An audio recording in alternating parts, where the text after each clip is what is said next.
Break के बाद स्वागत है आपका सी न्यूज भारत में। खबर झारखंड की उपराजधानी दुमका से है, जहां दुमका विधानसभा क्षेत्र के भारतीय जनता पार्टी प्रत्याशी सुनील सोरेन ने सी न्यूज भारत से खास बातचीत की। बता दें, सुनील सोरेन किसान के बेटे और गरीबों के हमदर्द हैं, जिनका लक्ष्य विकास करना है और इस बार वो दुमका विधानसभा के प्रत्याशी हैं। वहीं सुनील सोरेन ने लगातार दुमका के विधायक रहे बसंत सोरेन पर आरोप लगाया है। उन्होंने बताया कि दुमका विधायक गिट्टी बालू को बेचने का काम कर रहा है और इससे दुमका का विकास करना भूल गए हैं। वहीं लगातार जनसंपर्क अभियान के दौरान आदिवासियों के हितों और कल्याण के लिए केंद्र की मोदी सरकार द्वारा उठाए गए कदमों के अलावा सभी जाति और धर्म के लोगों के लिए किए गए विकास कार्यों को लोगों के बीच रखा और आगामी 20 नवंबर को भारतीय जनता पार्टी के पक्ष में मतदान कर राज्य में एनडीए सरकार बनाने की अपील की। सुनिए।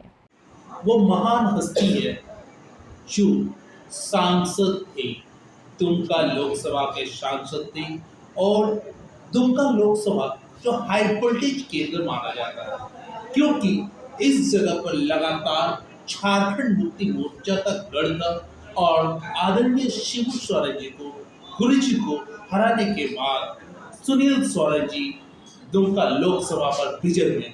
इस बार उसी केंद्र पर हाई वोल्टेज नेता विधानसभा प्रत्याशी के रूप में दुमका विधानसभा पर खड़ा हुए। एक तरफ बेटा, दूसरी तरफ सुनील सोरेन। अब देखा जाए क्या होता है। सर, क्या लगता है सर, इस बार विधानसभा चुनाव में क्या लग रहा है सर आपको? देखिए, दुमका विधानसभा का हम बात करें तो निश्चित रूप से ये भारतीय जनता पार्टी जीतेगी, इस बात का गारंटी है और जनता ने मन बना चुका है और हम क्षेत्र घूम रहे हैं। जनता की तरफ से क्या मिल रहा है और लोगों में काफ़ी उत्साह है, अब की बार परिवर्तन करना चाहते हैं और ये दुमका विधानसभा भारतीय जनता पार्टी जीतेगी। सर, दूसरी तरफ से जेएमएम के प्रत्याशी के रूप में माननीय हेमंत सोरेन के भाई है, मुख्यमंत्री के भाई, और आप क्या लग रहा है उनके विषय में कुछ? देखिए, एक चीज हमने उसके पिताजी को मैं नहीं हराया, शिबू सोरेन को मैं नहीं हराया ना, ये लोग तो बच्चे हैं। तो मुझे लगता है कि इसको हराने में तो कोई लेकिन परंतु नहीं है। और जिस तरह से इन्होंने यहाँ पर गुंडागर्दी का काम किया है, जिस तरह से यहाँ पर उन्होंने लूट खसोट करने का काम किया है, ये विधायक का काम नहीं है। आप ओवरलोडिंग ट्रक को पार करेंगे, आप मिट्टी को बेचेंगे, बालू को बेचेंगे, आप इसके लिए तो आपको विधायक नहीं बनाया, यहाँ की जनता को सेवा करने के लिए बनाया ना। और यही जो है इन्होंने नंगा नाच करने का काम किया। 5 साल जनता से कोई लेना देना नहीं। और दुमका विधानसभा एक मुख्यमंत्री का भाई प्रतिनिधित्व कर रहा था, तो एक मॉडल के रूप में दुमका विधानसभा दिखना चाहिए, ये नहीं। इसका इसलिए जनता उससे नाराज है, इसका जवाब चुनाव में देगी। सर, लगातार से झारखंड मुक्ति मोर्चा की ओर से मैया योजना को लेकर एक चल रहा है, जो वीडियो को 2500 रुपया दिया जा रहा है, इस विषय में क्या कहना है सर? देखिए, आज तक सरकार का जो भी योजना है सब धोती साड़ी योजना फेल हो गया, दाल भात योजना फेल हो गया, पेट्रोल सब्सिडी फेल हो गया, मैया योजना तो ये चुनावी फंड है, ये चुनाव के लिए है, इसके बाद ये भी फेल होने वाला है। विधानसभा में से पारित है, लेकिन ये योजना, ये तो दाल भात भी तो पारित था, धोती साड़ी योजना पारित है, क्यों फेल हो रहा है? तो मुझे लगता है कि ये चुनाव के लिए है और ये झूठ बोल रहा है। और वृद्धा पेंशन 6 महीना से नहीं मिला है, वृद्धा पेंशन के पैसा को काट करके मैया योजना में जा रहा है। और इन्होंने सास और पुतोहू को लड़ाने का काम किया, सास का पैसा काट करके पुतोहू को।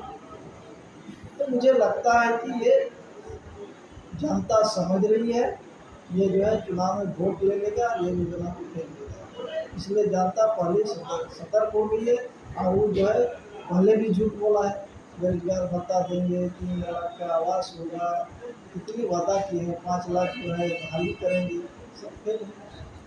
सर, भाजपा के मैनिफेस्टो में एक चीज है सर, युवाओं को जो ग्रेजुएशन और एमए वाले या एमएससी वाले, उन लोग को 2000 रुपये का दिया जाएगा, क्या है सर इस विषय में क्या करना है सर? देखिए, भारतीय जनता पार्टी जो है सरकार जो एजेंडा लाया है तो उसको भारतीय जनता पार्टी पूरा करेगी। और ये हमारा जब गवर्नमेंट बनेगी, ये पहला कैबिनेट में हम लोग करेंगे। और साथ ही साथ ये योजना जो है, जो हमारा ग्रेजुएशन किया हुआ है, BA BSc किया हुआ, MA MSc किया हुआ, तो वैसे बेरोजगार को पिताजी से पैसा नहीं मांगना पड़े, इसलिए हम लोग फॉर्म भरने के लिए, इसलिए हम लोग जो है उसको 2000 रुपया 2 साल तक हम लोग देने का काम करेंगे। मुझे एक सवाल आ रहा सर, 1932 इस विषय में क्या करना है सर? तमाम लोग 1932 लेकर एक एजेंडा चला रही है, 1932 आना चाहिए, भाजपा इसमें क्या करना चाहिए? देखिए, एक चीज़ है कि हम उसका विरोधी नहीं हैं, लेकिन हेमंत सोरेन जो उसी के नाम पर जीता, 1932 के नाम पर जीता, लेकिन वो लागू नहीं किया। ये चिंता का विषय है, तो ठगने का काम किया। क्योंकि हमारा ये एजेंडा में नहीं है, लेकिन हम लोग जो है जिस तरह से रघुवरदास सरकार ने किया उसने कुछ भी किया तो किया, है ना। लेकिन ये जो है झूठ बोल करके उसको जो है बहुत बहुत धन्यवाद सर। कब से स्टार्टिंग हुआ, इसके पहले आप क्या करते थे सर? देखिए, हमारे जब हम कॉलेज में पढ़ाई करते हैं तो उसी समय से हमको राजनीति में बड़ा दिलचस्प है, और हमने पढ़ाई के साथ साथ राजनीति भी हमने शुरू की। और स्टूडेंट लाइफ से ही राजनीति करते करते मैं जो है, जब मैं भारतीय जनता पार्टी में आया तो मैं बिना शर्त पार्टी में आया, और हमको वहाँ से टिकट दिया 2005 और 2005 में जो है हम पहली बार चुनाव लड़े, और पहली बार जामा विधानसभा से हम विधायक।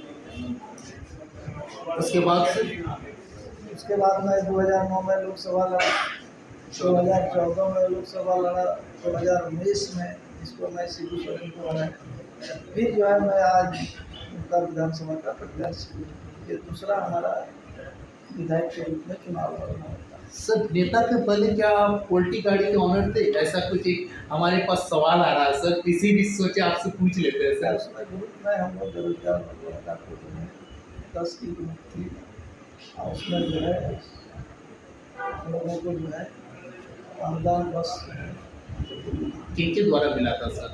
देखिए, उस समय तो मुख्यमंत्री बाबूलाल मराठी। उनके विजय में जो है। Thank you sir. दुमका से सी न्यूज संवाददाता शुभांकर नंदन की रिपोर्ट। फिलहाल इस खास रिपोर्ट में बस इतना ही। वक्त एक छोटे से ब्रेक का। ब्रेक के उस पार हम आपको और भी तमाम बड़ी खबरों से करवाएंगे रूबरू।